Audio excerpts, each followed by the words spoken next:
Buenas tardes. Perfecto, Jaime, ya te tenemos entonces también, digamos, con el speaker bien. Vamos entonces a iniciar antes de introducirlos y saludarlos oficialmente. Volvemos a reiterar algunos mensajes que hemos dado a través de la mañana y excusándonos con los que han tenido que oír los mensajes, pero pues entendemos que hay inversionistas y clientes que participan específicamente en alguna de las transmisiones. Entonces, muy rápido, reiterarles que agradecemos mucho la participación de ustedes, nuestros clientes e inversionistas, digamos, en la encuesta que les haremos llegar para la retroalimentación de nuestros eventos principalmente.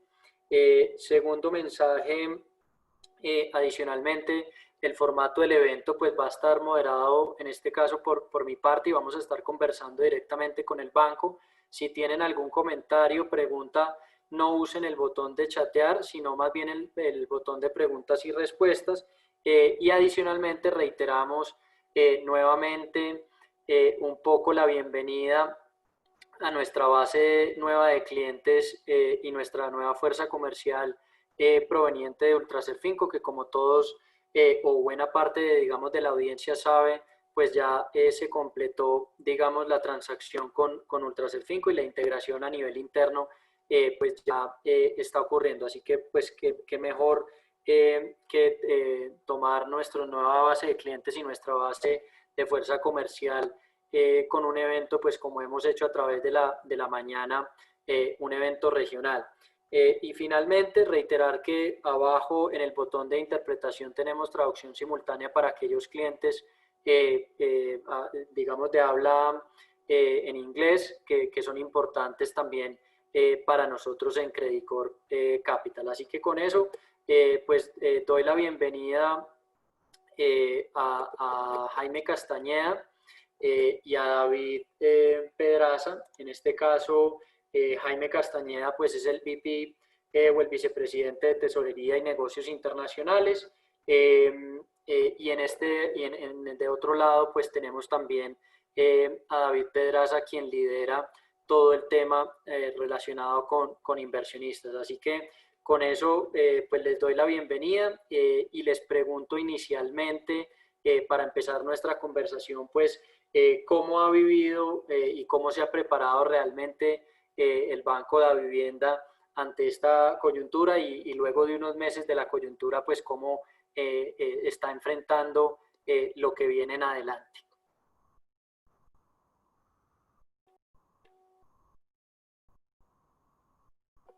Creo, Jaime, que debes habilitar eso ahí.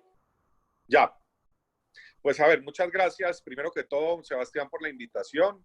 Saludo a todos los que están escuchando este webinar y pues esperamos poderles contestar todas las preguntas que tengan respecto al Banco de la Vivienda y lo que hemos vivido. Pues básicamente lo que hemos vivido en los últimos 3 meses, Sebastián, ha sido un tema importante desde el punto de vista de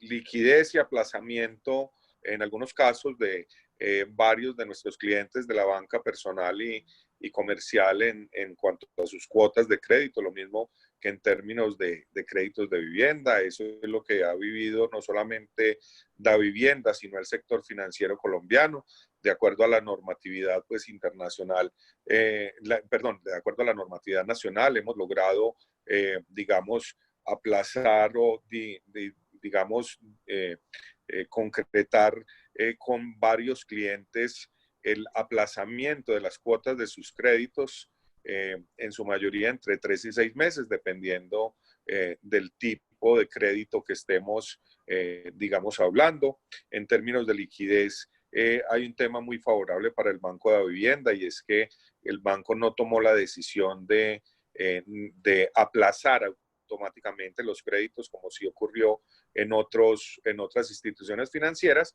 lo que ha generado, digamos, un incremento muy importante en cuanto a los flujos de caja que el banco recibe. El banco claramente ha, digamos, prorrogado cerca del 33% de la cartera o al menos el 33% de nuestra cartera ha recibido pues alguna prórroga, y esto pues hace que, si bien un 33% no se está pagando corrientemente, el otro 67% sí.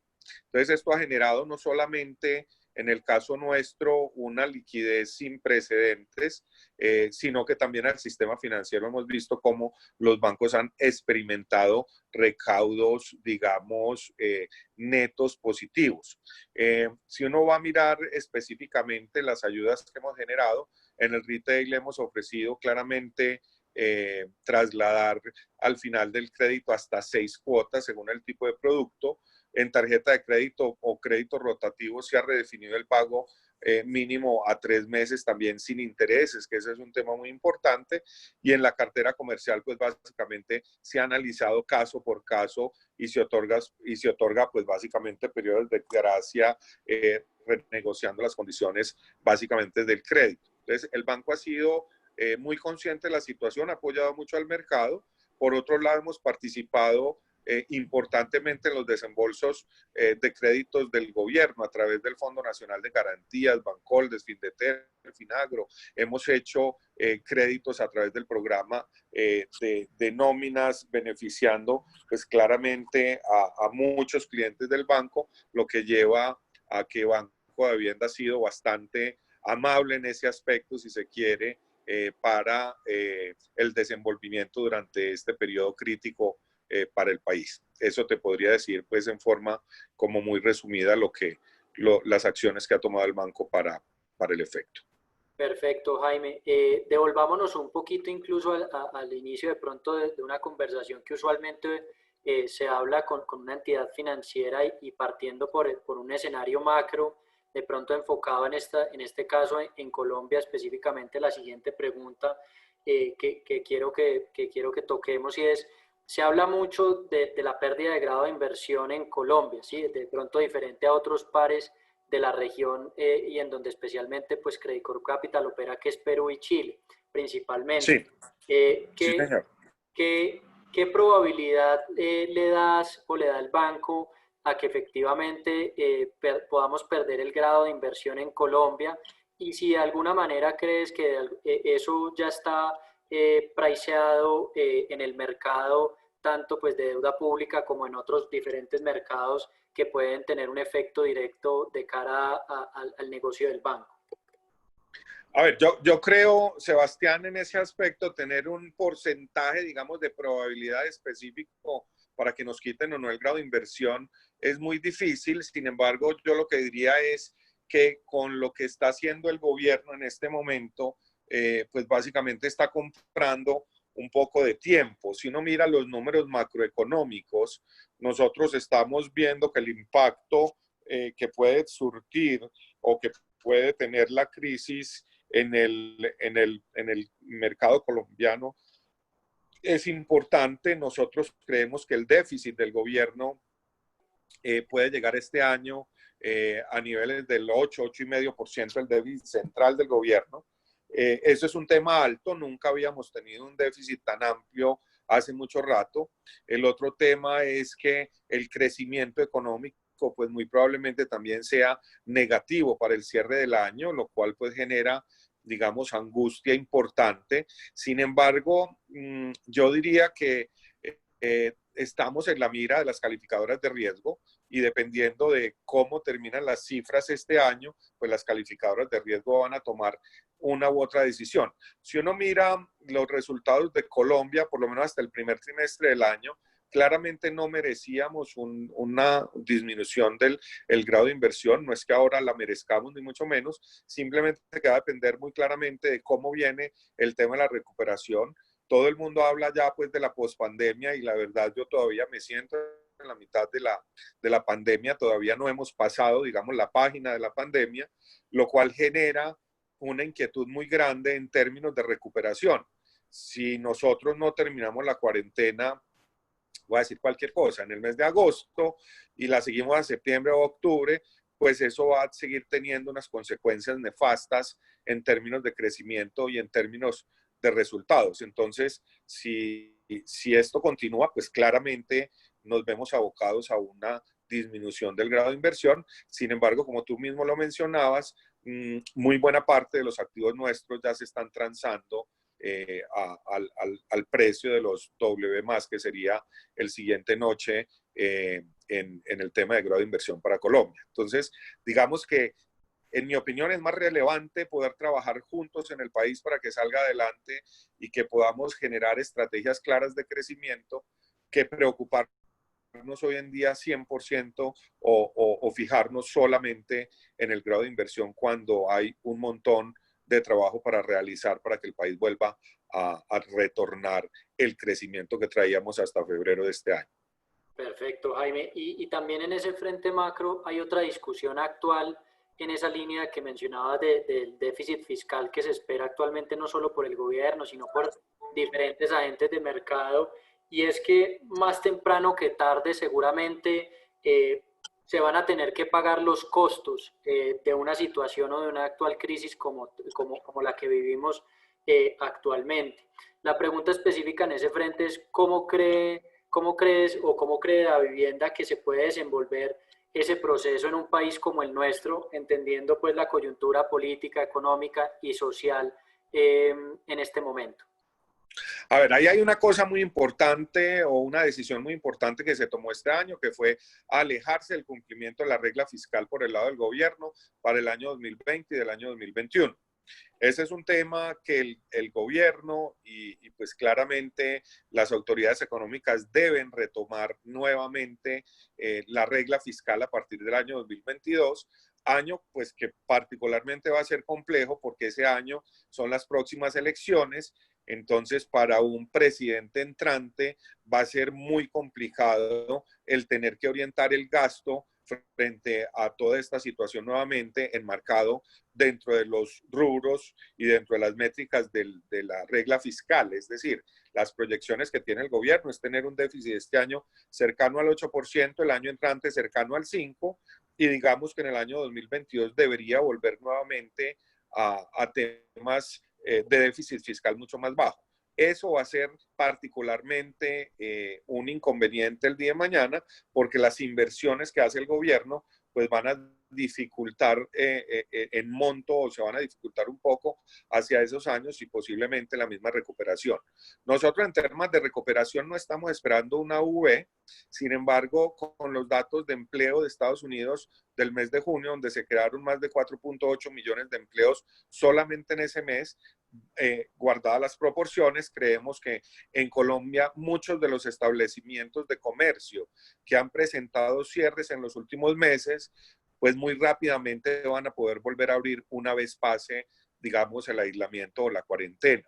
Hay ciudades que en este momento están abiertas a un 70, un 80%, con los riesgos que eso, pues obviamente constituye. Medellín, por ejemplo, tiene abierto en su gran mayoría las empresas, pero sigue faltando el complemento de aquellos comercios masivos como restaurantes, cines, sitios de entretenimiento, bares, hoteles, etcétera, que representan una muy buena parte del empleo en Colombia. Entonces yo creo que en la misma proporción que hemos visto, los cierres y digamos el incremento del desempleo y de lo lento del desarrollo de la actividad económica en los últimos meses, creemos así también que una vez pase la cuarentena, el aislamiento obligatorio, que las personas hayan entendido el tema del distanciamiento social o que haya probablemente una vacuna para efectos de la crisis, pues muy rápidamente esos establecimientos van a volver a abrir y muy probablemente esa recuperación de empleos y de actividad económica vuelva a surgir muy rápidamente. Perfecto. Y la última pregunta en ese frente un poco, también aprovechando pues que está al frente de toda la tesorería también del banco, antes de entrar como a operaciones específicas de la operación, perdón, específica del banco, quería preguntarte también un tema estructural en cuanto a las tasas de interés. Hemos visto que, digamos, a lo largo de estos últimos años, las tasas de interés, no solo, pues, no solo en Colombia, sino me refiero a la evolución en el mundo, vienen cada vez más a la baja. Luego vemos acá en Colombia el Banco Central adoptando una política monetaria de menor tasa y pues con los datos de inflación reciente da aún más espacio, consideramos nosotros. La pregunta que yo te hago es estructuralmente, ¿cómo se prepara un banco de cara a esa eventual mayor baja de tasas y que quizás ese movimiento de tasas bajas pues pueda durar por un tiempo mucho más prolongado, entendiendo que igual en Colombia todavía las tasas en el relativo se mantienen altas, sobre todo cuando miramos las tasas de créditos? Sí, señor. A ver, yo creo que estoy de acuerdo contigo en la opinión de que las tasas de interés muy probablemente van a seguir bajando, inclusive un poco más de lo que ya lo han hecho. Nosotros creemos que las tasas, el Banco de República tiene la capacidad de bajarlas a cerca del 2%, teniendo en cuenta una inflación de aquí a final de año alrededor del 1,80, 2%, que es lo que los economistas han, digamos proyectado. ¿Cómo nos hemos movido nosotros con respecto a este tema de bajas de interés? Hay las cuentas corrientes o las cuentas de ahorro de bajo interés claramente no tienen movimiento porque ya están, digamos, en sus mínimos históricos siempre porque son cercanas a cero, esas no tienen pues manera de disminuirse. Entonces, digamos que nos queda lo que es el fondeo a través de CDTs y a través de bonos. El fondeo de CDTs y de bonos, pues para el banco representa una porción cercana de su fondeo del 40-45% aproximadamente, y ese reprecio de esos pasivos se va dando en la medida que vamos teniendo vencimientos importantes, al igual que aquellas cuentas de ahorro que tenemos nosotros con clientes mayoristas que generan rentabilidad, como por ejemplo fondos de pensiones o fiduciarias. Entonces, las de fondos de pensiones y fiduciarias se ajustan al ritmo que va ajustando el Banco de República y las otras claramente demoran en ajustarse básicamente de acuerdo a la duración de cada uno de los portafolios. Entonces, si en el portafolio de CDTs tenemos una duración de 1,1 años, demoraría 1,1 años en acomodarse la totalidad de tasas. Lo mismo ocurre en el tema de bonos. En el tema de bonos, el banco ya tiene unos papeles emitidos en el mercado que por más que baje la tasa el Banco de la República, pues nosotros desde el punto de vista de costos no los vamos a poder disminuir. De todas formas, es muy importante también mencionar que una buena porción de las cuentas de ahorro que son institucionales tienen un reprecio automático, lo cual nos disminuye el costo de fondos. Y en la medida en que los CDTs y los bonos van venciendo, simplemente vamos haciendo una repreciación de ellos con nuevas emisiones a las nuevas tasas de mercado. Perfecto, muy claro, Jaime. Moviéndonos un poquito de contexto y de tema particular, nos movemos un poco a las operaciones de Centroamérica, igualmente del banco, ¿sí? Sí, señor. En este contexto, pues hay una exposición diversa en términos de países en Centroamérica, y la pregunta que queremos hacer en este momento es que nos cuente un poquito, primero, las diferencias que se han podido observar entre, digamos, entre esos países y Colombia en cuanto al manejo de la crisis a nivel banco, porque, digamos, a nivel país, pues es todo muy similar, salvo que haya algún caso especial, pues bienvenido sea. Y de pronto dentro de la importancia de esos países para la vivienda, ¿cuál es la operación dentro de esos países que de pronto más puede preocupar con un contexto como el actual? A ver, en el tema de Centroamérica, hablar de Centroamérica en términos genéricos es bastante complejo. Cada país tiene unas características, digamos, y una independencia bien importante respecto a lo que está sucediendo actualmente con el tema de salud, ¿cierto? Hoy en día, primero hablando en términos de crecimiento, nosotros esperamos que en Centroamérica haya una contracción cercana al 2,3, 2,5% para el 2020, no tan grande como en Colombia, básicamente porque ellos empezaron un mes después todos los temas de cuarentena. Uno podría decir que van a demorar entonces un poco más en salir, pero definitivamente los crecimientos también en Centroamérica va a ser un poco negativo desde el punto de vista práctico. El otro tema importante es que ellos son importadores netos de petróleo, la caída del petróleo los ha favorecido pues también y en parte a eso se debe que no tengan un déficit mayor al que les estoy mencionando. Y en términos ya yendo a temas puntuales del banco, dependiendo del país, ha habido también algunos programas donde se permite generar un alivio a los deudores por algunos meses a las cuotas de sus créditos hipotecarios o créditos comerciales. Entonces, ha habido, digamos, también una extensión de lo que ha hecho el banco en Colombia hacia Centroamérica en los países que así lo han habilitado.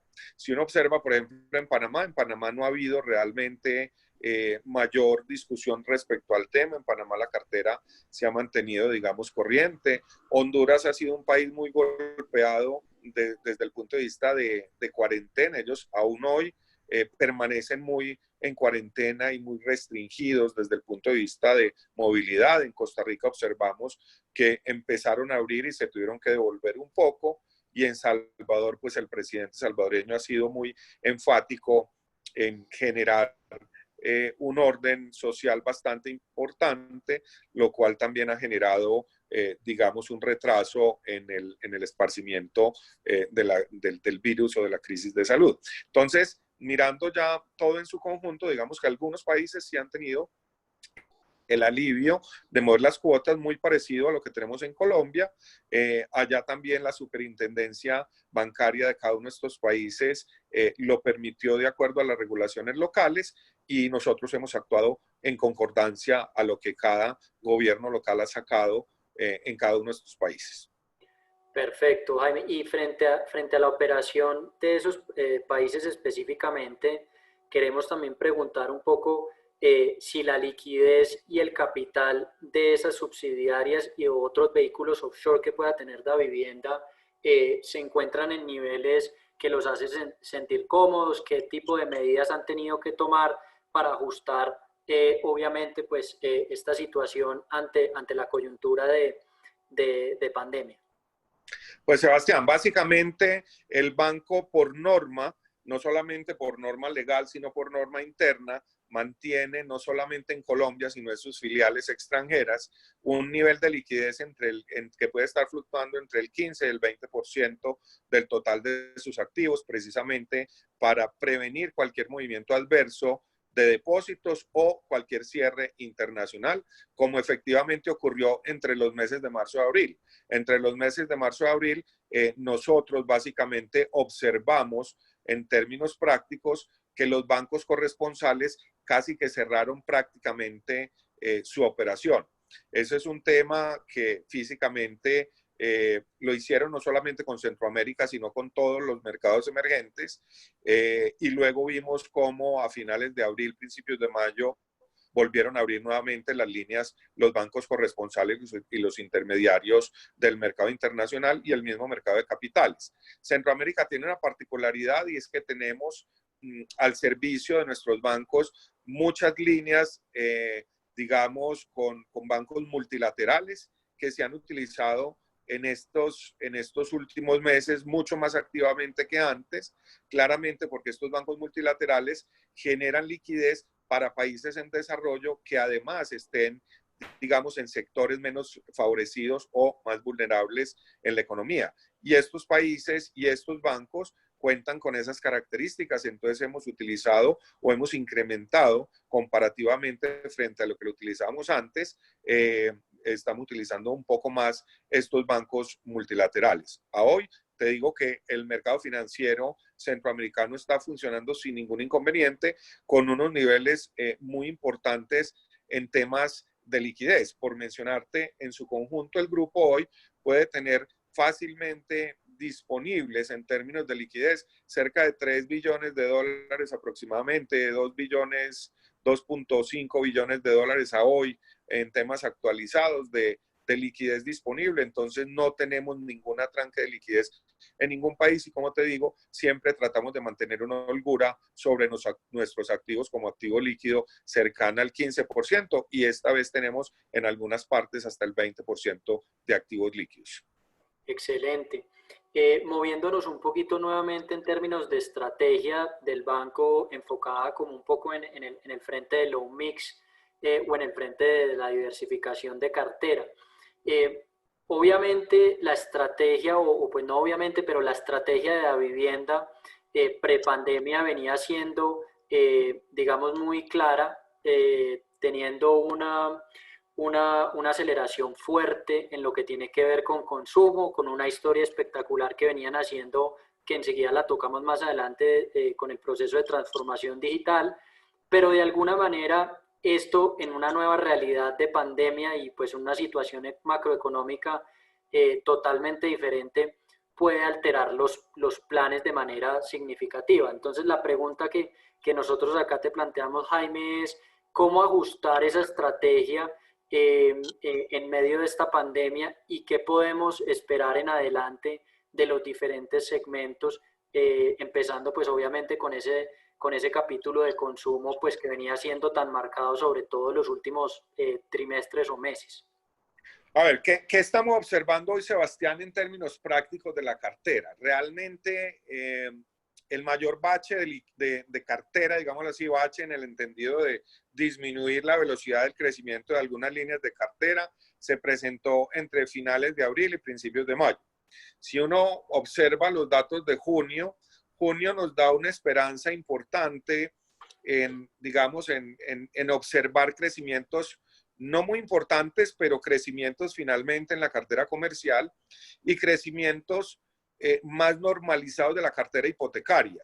En esta crisis hemos visto que las personas que tenían transacciones inmobiliarias pendientes las están realizando, bien sea porque ya las traían negociadas o firmadas, o porque durante la crisis decidieron cambiar de domicilio a un domicilio más grande o más cómodo, habida cuenta de todo lo que está ocurriendo. Entonces, en junio, sin poderte decir un dato exacto, te digo que la actividad inmobiliaria a través de las hipotecas que se registran en el sector financiero se ha normalizado mucho más comparativamente a los meses que veníamos observando de abril y mayo, pues en plena crisis. Lo mismo ha ocurrido de cierta forma en el crédito comercial, donde hemos visto claramente un estancamiento, por llamarlo de alguna forma, es en la cartera de consumo, donde pues las personas evidentemente lo único que están gastando en este momento es en mercado, digámoslo así, en comestibles, en bienes de consumo de corto plazo.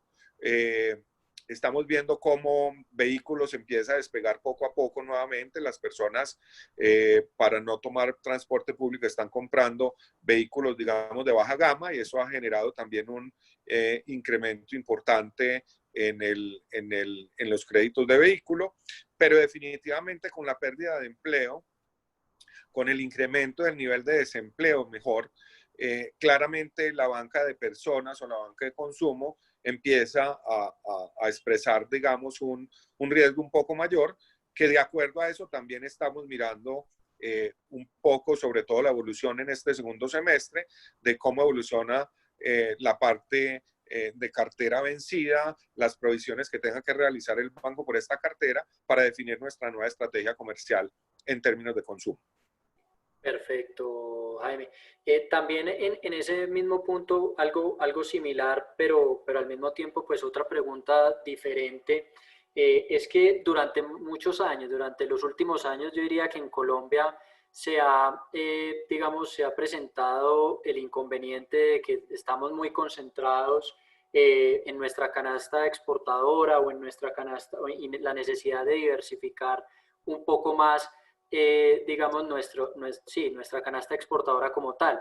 Sin embargo, igualmente, cuando, digamos, vemos la estructura, digamos, por sector económico en los bancos de préstamos, igualmente hay algunos sectores que, pues, no tienen tanta ponderación. Entonces, la pregunta que nosotros hacemos acá es, ¿cómo la banca, y no solo la vivienda, sino cómo la industria financiera contribuye también con ese proceso de diversificación de pronto a nivel macroeconómico, y qué medidas se pueden tomar para ajustar esa estrategia en el caso puntual de la vivienda?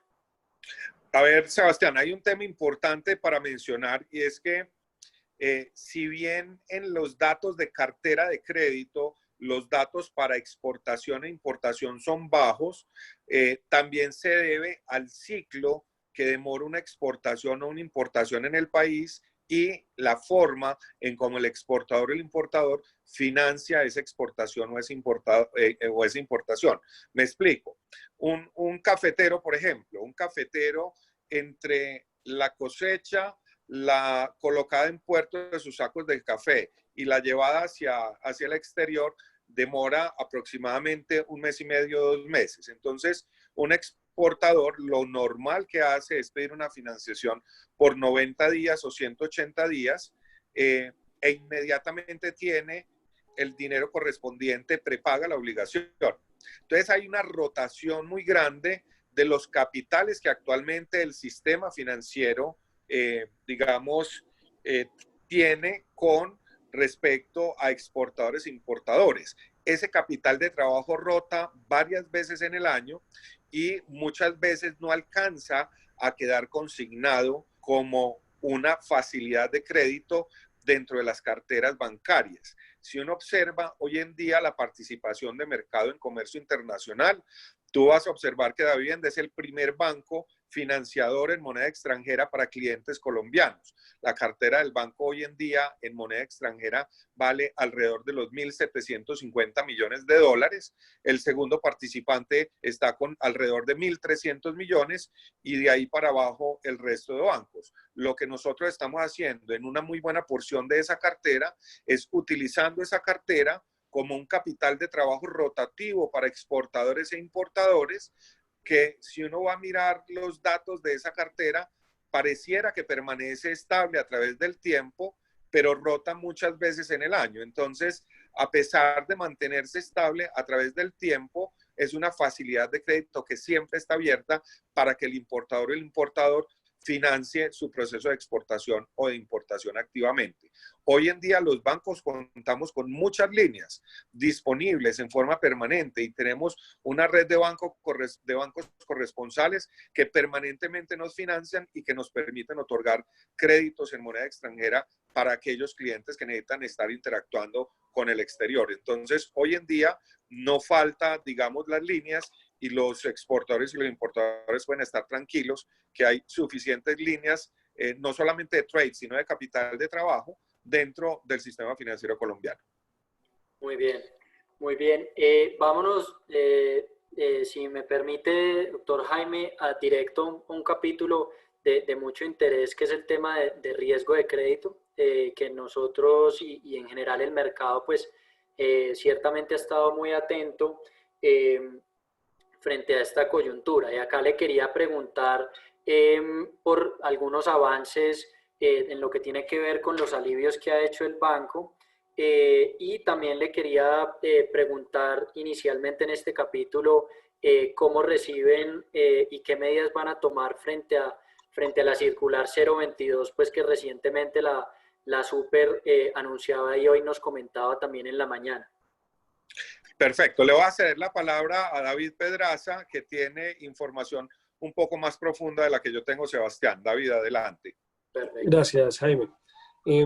Pues Sebastián, efectivamente salió esta circular en los últimos días y básicamente lo que establece es un programa de alivio de deudores con el cual se busca que los bancos tengan herramientas suficientes para gestionar el riesgo de crédito de los deudores en los próximos meses.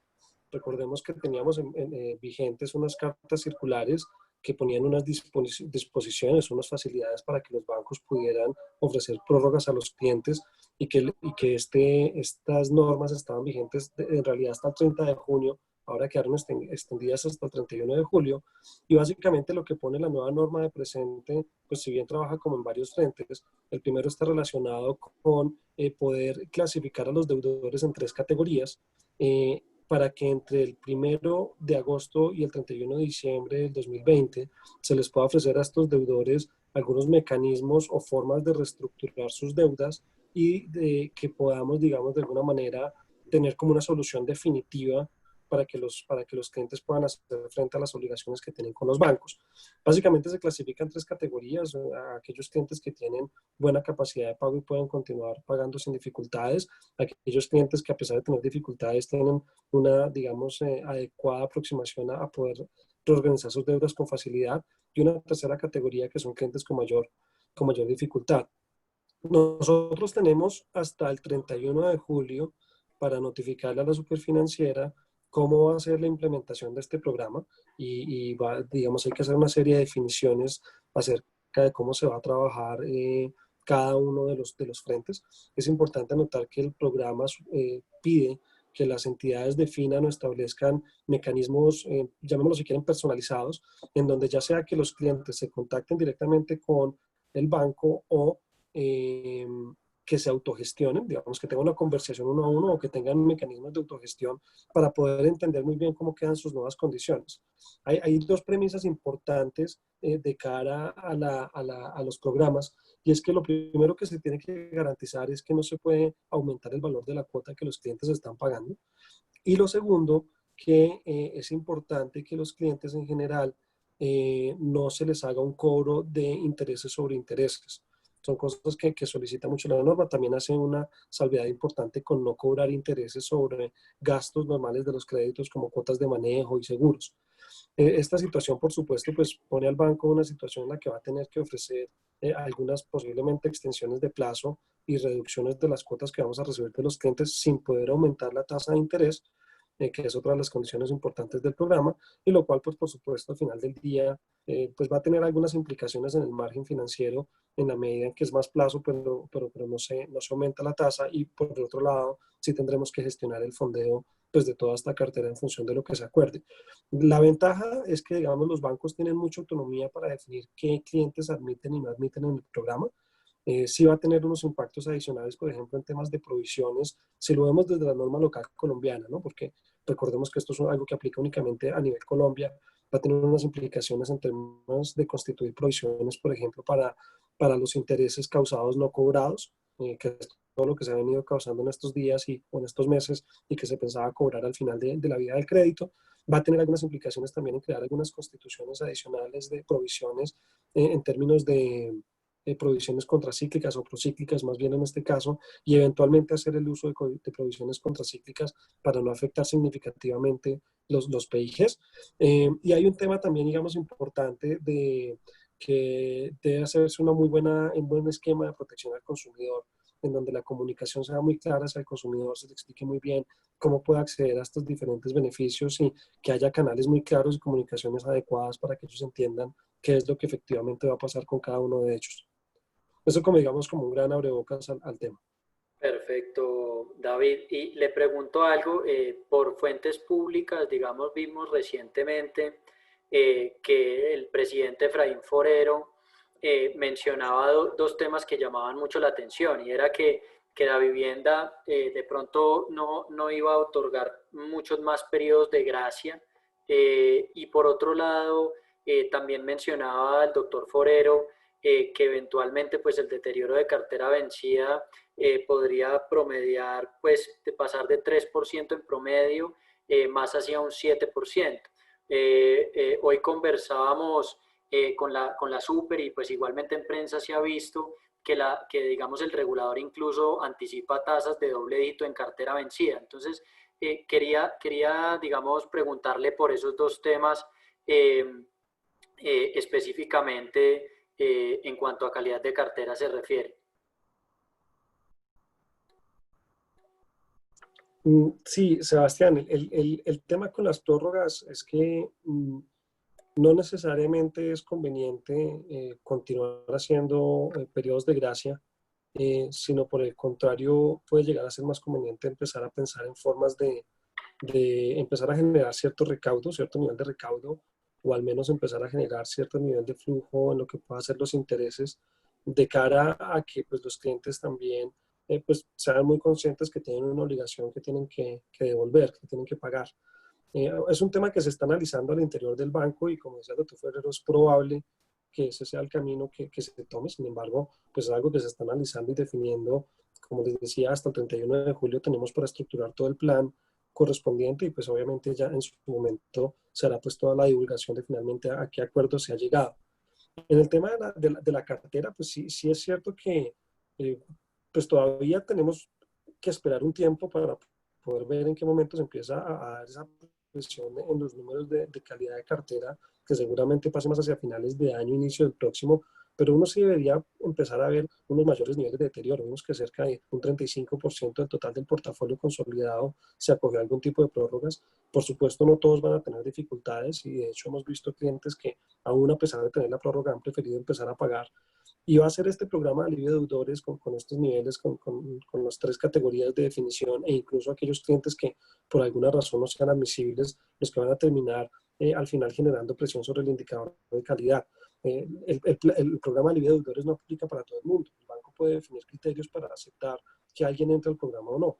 Y aquellos clientes que no sean admitidos en el programa, pues se van a empezar a rodar y van a empezar a tener fallas en su posibilidad de pago. La idea es poder acompañar a los clientes, la idea es poderles ayudar, pero siempre, digamos, está de presente como esa probabilidad de recaudo que puede haber hacia el futuro. Y hay clientes que, por más de que queramos ayudarles, etcétera, pues pueden estar pasando por situaciones más adversas que tal vez ni siquiera el programa les pueda terminar generando algún tipo de beneficio.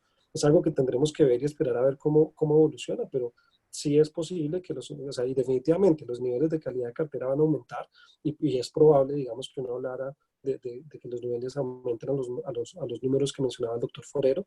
Habrá que ver efectivamente qué termina pasando dependiendo de cómo evolucione toda la pandemia. Perfecto, David. Y ahí también le pregunto, digamos, en un capítulo que ciertamente tiene unas preguntas bien complejas por precisamente esa incertidumbre, pero le pregunto, hay una preocupación no solo nuestra, sino quizás de muchos inversionistas y muchos de nuestros clientes, que es eventualmente, bueno, los últimos años veníamos de un capítulo en donde tomó básicamente 2 años y medio en limpiar el balance de los bancos por 3 casos muy puntuales corporativos, ¿sí? Digamos que yo creo que la audiencia sabe cuáles son y que todos conocemos de pronto. Y la pregunta acá que le hago es, bueno, tomó 2 años y medio para limpiar el balance de esos créditos por una u otra razón. La situación actual es sin precedentes y seguramente, como usted dice, algunos clientes no van a poder recuperarse. La pregunta difícil que le hago y reconozco que es difícil es ¿cuánto tiempo va a pasar para limpiar estos balances? No solo para la vivienda, sino para todo el sistema. Eso es bien difícil de pronosticar, Sebastián. Innegablemente, creo que todo esto que va a pasar entre agosto y diciembre 31 del programa de alivio de deudores, toda esa negociación de condiciones, todos esos pactos a los que se tenga que llegar y que, como decíamos, tiene que ser analizándose caso por caso y con las limitaciones que la superfinanciera impone, en donde no se puede aumentar la tasa de interés en el proceso de negociación, hay que, digamos, la tasa de interés tiene que conservarse al menos igual a las condiciones originales pactadas. Pues eso se va a traducir en una afectación en el margen hacia adelante y además tendremos que ver también, por supuesto, pues cuánto más dure la pandemia en general. Perdón. Tendremos que ver la profundidad del impacto que va a tener en los diferentes sectores, en los diferentes clientes. Y habrá que ver también si eventualmente, si la situación se sigue prolongando, si los bancos van a tener que hacer extensiones adicionales o la misma superfinanciera a estos programas.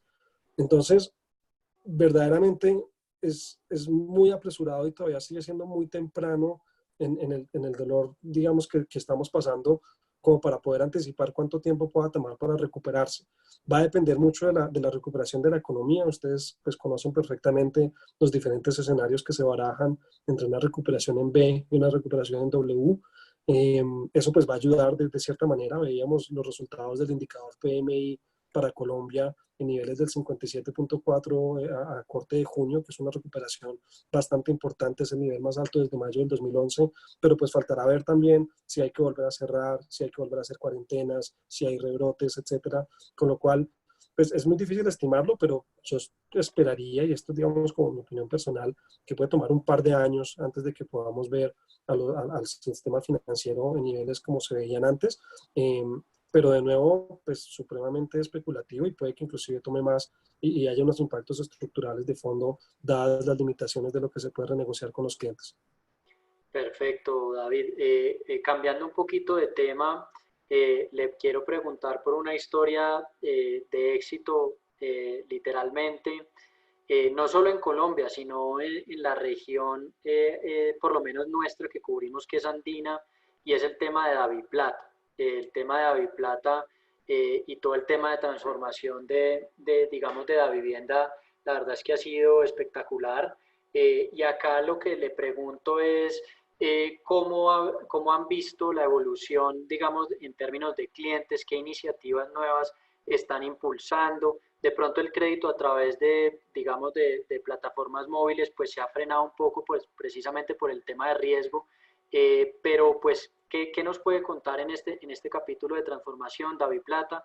Y hablar incluso también, ¿por qué no?, del tema Rappi, pues que si algo hemos visto en esta pandemia es que pues sin Rappi no sé cómo hubiese sido la pandemia sin Rappi, por lo menos acá en Colombia, ¿no? O sea, creo que literalmente todo el mundo está pegado de estos aplicativos tratando pues de minimizar no solo salir, sino de facilitar las cosas vía digital. ¿Cómo saca provecho la vivienda de esto también?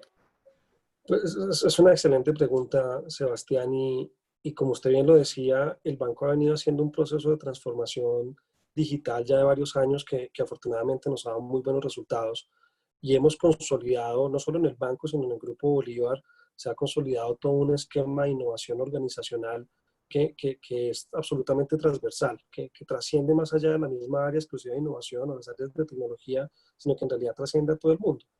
Mm, Entrando en la pandemia, obviamente tuvimos que entrar a hacer un montón de ajustes y modificaciones a procesos y a reaccionar de forma muy rápida a los retos que se nos iban presentando.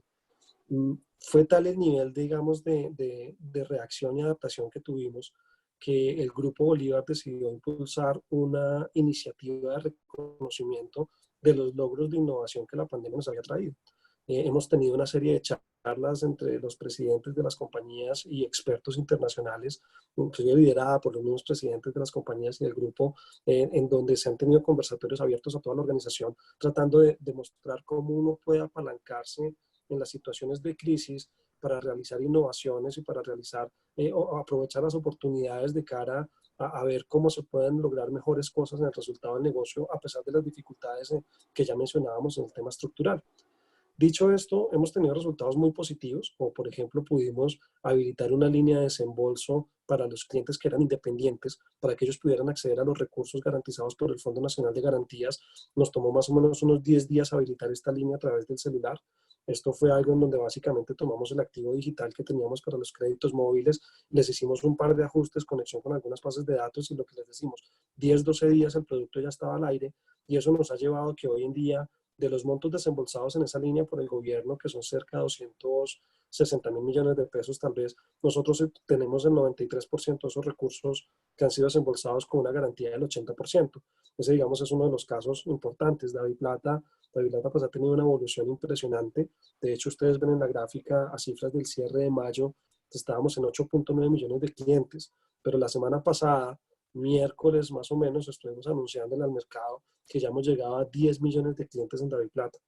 De hecho, aprovechando la iniciativa del día sin IVA que se tenía para el viernes pasado, lo que el banco trató de hacer y pues hizo una campaña de divulgación bien interesante fue resaltar, digamos, los atributos de David Plata como mecanismo para poder hacer compras en línea. David Plata tiene, digamos, dos grandes ventajas. La primera, tiene la e-card, de la cual ya tenemos 650.000 e-cards generadas, que son como unas tarjetas crédito prepago, bueno, débito prepago, que sirven para hacer compras online. Pero adicionalmente, pudimos anunciar ese día que David Plata ya estaba vinculado para ser usado como medio de pago en todos los e-commerce del país. Básicamente, así como uno le aceptan cualquier tarjeta de crédito o cualquier otro mecanismo de pago como PSE, David Plata aparece ahora como una opción en todos los mecanismos de pagos electrónicos. Que eso, digamos, pues está hecho ahí para potenciar el mecanismo de la herramienta como medio de pago y más en esta circunstancia donde usted lo menciona que pues, temas como Rappi, por ejemplo, o las compras, todo lo que es e-commerce, o todas las compras sin contacto, pues son cada vez más importantes. Todo el mecanismo en la plataforma de código QR para hacer pagos, que además es usable por cualquier persona. Yo podría habilitar mi Plata y decir, quiero cobrar o quiero pagar. Si yo estoy vendiendo un producto, puedo usar el código QR para que mi contraparte me pague por código QR. Es algo que está funcionando ya hace un par de meses, incluso un poco más de un año, está en sitio. En RappiPay, por ejemplo, que me preguntaba, en RappiPay estamos implementando algo nuevo y es que los depósitos electrónicos en Colombia, David Plata y los demás que existen de su categoría, tienen un límite transaccional máximo de 2.700.000 pesos. Esos son más o menos 3 salarios mínimos y eso en términos de dólares son unos $700 más o menos, pues obviamente dependiendo de la tasa de cambio. Ese límite es ampliable siempre que uno haga una vinculación adicional. Recordemos que DaviPlata tiene una vinculación simplificada que requiere solo el número de cédula y el número de celular. Haciendo una vinculación adicional, usted puede ampliar ese límite a niveles de $4,000 al mes. A través de RappiPay, esa funcionalidad ya está activa. Cualquiera de los clientes que es cliente de RappiPay podría solicitar el límite del aumento y ese aumento toma mucho valor, sobre todo en un momento donde aumenta la transaccionalidad digital. Y es un proceso muy sencillo, cerca de 5 minutos, incorporando algunos datos adicionales, tomando una foto, la ID, etcétera, y ya puede tenerlo. Hemos participado en desembolso de subsidios de una forma muy importante, distribuyendo más de 3,5 millones de subsidios del gobierno, apoyando a gobiernos locales y al gobierno nacional. Por ejemplo, en el programa de reembolso del IVA, del VAT, nosotros representamos cerca del 70% del total de los recursos que se han distribuido a nivel nacional. Y nosotros hicimos el desembolso en cerca de una semana, mientras nuestros pares les puede tomar entre 2 y 3 semanas o incluso un poco más poder cumplir con el 30% restante. Nosotros habíamos hecho el 70% del programa en una semana. Entonces sí ha sido una oportunidad muy interesante. Seguimos explorando más ideas, seguimos buscando formas de generar nuevas alianzas. Hay una que ha mencionado el doctor Forero, que es una alianza con Cívica, con el Metro de Medellín, en donde básicamente pues, se vuelve también la billetera de todo el ecosistema de la ciudad para poder hacer pagos, para subir al metro, para hacer los pagos que ofrece la ciudad, etcétera. Por supuesto, la alianza teníamos planes de haberla lanzado un poco antes, pero todo este tema de la pandemia nos ha afectado, pero la alianza ya existe, ya se han mencionado públicamente y ya existe. Digamos, uno en los metros de Medellín puede encontrar ya el código QR para escanear con el app Cívica y entrar. Entonces son distintas iniciativas que seguimos explorando y seguramente vamos a seguir haciendo muchos esfuerzos por aprovecharnos y apalancarnos en lo digital para potencializar el negocio en medio de la situación actual. Espectacular. Y para finalizar, David, y agradeciéndoles nuevamente también a Jaime y a todo el equipo de Davivienda, quería cerrar digamos el webinar y este conversatorio tan interesante con la siguiente pregunta, y es un poco el tema de capital a nivel banco consolidado. Es cierto que el banco se mantiene muy ampliamente por encima, digamos, de los mínimos regulatorios y que a su vez también de cara a la implementación de Basilea III, que de hecho hoy la Super nos reiteró que seguramente entra en vigencia en 2021, pero sí es cierto que también, por otro lado, que cuando uno mira los indicadores de capital actuales de Davivienda, la foto de hoy de Davivienda, sí luce un poco, digamos, inferior a otros de sus principales pares en Colombia, ¿sí? Acá la pregunta que le hago, y entendiendo pues el panorama seguramente de resultados que pues tendrá sus retos, obviamente por esa coyuntura que usted que nos contaba en términos de riesgo de crédito sobre todo, cómo pensar mejor el capital y si es factible que el banco mantenga niveles de Tier 1, sobre todo en niveles de lo ya reportado en el primer trimestre. Gracias, Sebastián. Esa es una pregunta bien importante. Es cierto que cuando uno compara nuestros niveles de capital en la metodología actual, puede ver, digamos, algunas diferencias contra otros jugadores y de pronto algunos pueden verse un poquito más altos en sus niveles. Sin embargo, también hay que tener presente que con la implementación de las nuevas normas de capital, para la mayoría de los bancos es cierto que se va a tener una mejora en los índices de capital. El tema está en de qué dimensión es esa mejora.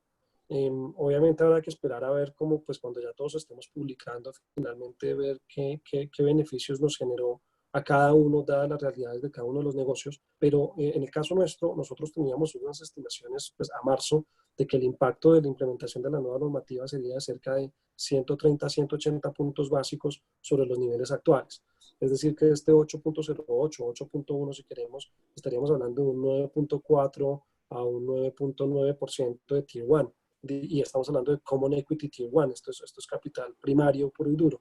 Que de alguna manera, digamos, de cara a los nuevos requerimientos que tienen un periodo de transición de 4 años y que si uno los quisiera poner fully loaded al inicio, sería mínimo del 8,5, pues estaríamos teniendo niveles de 9,4 o 10% contra un 8,5 mínimo, que igual seguiría siendo unos niveles bastante buenos y razonables. Hay que tener presente que esos niveles hay que cumplirlos en un periodo de 4 años. Entonces, contra lo que va a ser el 2021, pues básicamente estaríamos cumpliendo con suficiente holgura los niveles mínimos de capital. Ahora bien, hay que tener presente que puede haber algunos cambios en esas estimaciones, porque entre otras, parte del beneficio se derivaba de la inclusión de la utilidad del ejercicio en el Tier 1. Claramente sabemos que las utilidades en estos próximos 2 años posiblemente van a verse afectadas, y por ende posiblemente los impactos no sean tan positivos, pero podríamos estar pensando a niveles cerca de 100 a 150 puntos básicos, y habrá que irlo calibrando un poco más según lo que vaya pasando. Hay otra cosa importante, y como mencionaba Jaime, pues el crecimiento tal vez no se va a ver tan altamente impactado, no vamos a tener grandes niveles de crecimiento, posiblemente más bien bien moderado, de tal forma que no vería una gran presión en los activos ponderados por riesgo. Y por otro lado, sí se esperan unos mayores niveles de provisiones. Recordemos que en los activos, en el denominador, computan los activos netos de provisión.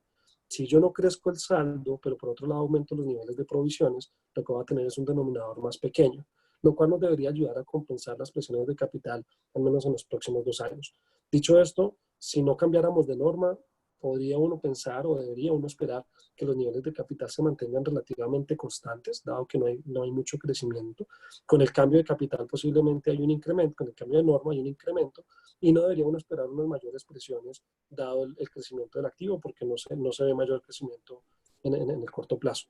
No sé si eso da una mejor foto o responde a la pregunta. Sí, perfecto, David. Yo creo que con eso terminamos. Yo creo que agradecerle nuevamente a Jaime, a David, pues digamos a todo el equipo de la vivienda, que pues siempre digamos están dispuestos a apoyarnos y a dar el mensaje digamos de cara al mercado. Quiero terminar por haciéndoles una invitación a nuestra última sesión digamos, de este primer día bancario regional, que toda la mañana estuvimos pues realmente yendo a Chile, yendo a Perú virtualmente y volviendo a Colombia. Y en la tarde, a las 2:30 de la tarde, vamos a tener nuestra última sesión, un poquito cambiando el tema bancario y el tema enfocado netamente en bancos, y vamos a estar directamente pues con Corfi Colombiana, tocando temas de infraestructura y también de energía, pues con los líderes de esa compañía. Así que nuevamente agradecerle a la vivienda. Con eso cerramos este espacio, digamos, en la mañana, y nos vemos a las 2:30 para nuestros clientes. Así que con eso terminamos. Muchas gracias y hasta la próxima. Sebastián, muchas gracias por la invitación. Si me permite un segundito más, solo invitar a todas las personas que están conectadas a conocer nuestro nuevo sitio web. Hicimos una renovación del sitio, ahora es mucho más fácil acceder a él, práctico para que funcione desde cualquier dispositivo móvil o desde sus computadores de escritorio, así que los invitamos a conocerlo y estamos muy atentos a cualquier duda adicional que puedan tener. Muchas gracias, Sebastián, por tenernos en cuenta para esta sesión. Muchas gracias a todos. Sebastián, muchas gracias. Feliz tarde para todos. Hasta luego. Gracias.